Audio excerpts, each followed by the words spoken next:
पण मधल्या काळात आपण पाहिलं असेल, आता शरद पवार देखील तिसरी आघाडी करून मैदानात उतरले आहेत. काँग्रेस मोठ्या ताकदीनं उभं टाकली आहे. सतेज पाटील मोठा जोर लावताना पाहायला मिळतात. पण मागच्या काही काळामध्ये एकनाथ शिंदेनी लक्ष घातलं होतं त्या ठिकाणी. म्हणजे गोकुळमधले काही सदस्य असतील किंवा स्थानिक नगरसेवक असतील, जे माजी नगरसेवक होते, असे अनेक लोक हे एकनाथ शिंदे यांनी आपल्या शिवसेनेमध्ये घेतले होते. त्यामध्ये उदाहरण द्यायचं झालं तर सतेज पाटील यांच्या खूप जवळचे शारंगधर देशमुख हे जे होते, ते देखील एकनाथ शिंदे यांनी फोडले. असं असताना सतेज पाटील यांना किती फटका बसू शकेल किंवा एकनाथ शिंदे यांना त्या ठिकाणी किती फायदा होऊ शकतो या गोष्टींचा? तसं म्हणायला गेलं तर दोघांनाही परिश्रम करावा लागणार आहे.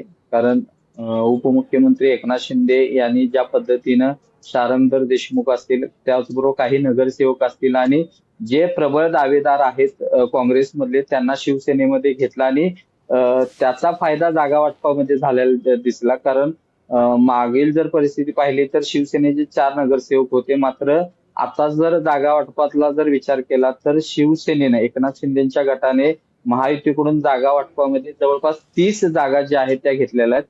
त्याचं प्रमुख कारण असं होतं की हे जे प्रबळ जे उमेदवार आहेत, दावेदार आहेत, ते शिवसेनेमध्ये घेतले आणि दुसरीकडे जे काँग्रेस नेते आमदार सतेज पाटील जे आहेत, त्यांना कुठेतरी या निवडणुकीच्या माध्यमातून फाटा द्यायचा प्रयत्न जो आहे तो शिंदे सेनेनं केला. आणि आताची परिस्थिती जर बघायला गेली तर खरंच काही मतदारसंघामध्ये ही वस्तुस्थिती नाकारता येणार नाही.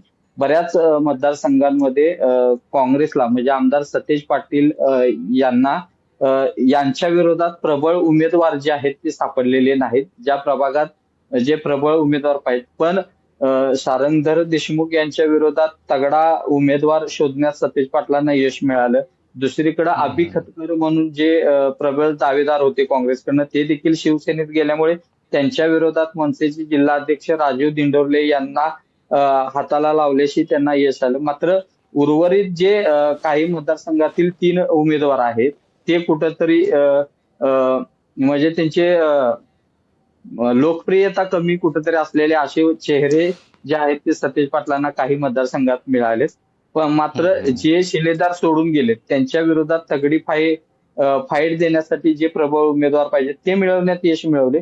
मात्र काही ज्या प्रभागात आहेत तर अशा काही प्रभागामध्ये सतेज पाटील हे कुठंतरी कमी पडताना या निवडणुकीच्या माध्यमातून दिसत आहेत.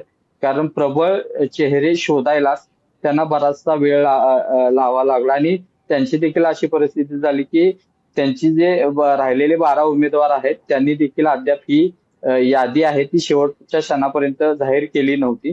त्यामुळे याचा फटका काही ठिकाणी शिंदेच्या शिवसेनेला देखील बसण्याची शक्यता आणि सर्वाधिक ज्या मतदारसंघातून जे प्रबळ उमेदवार काँग्रेसमधून शिवसेनेत गेलेत त्या ठिकाणी काँग्रेसला देखील फटका बसण्याची शक्यता आहे.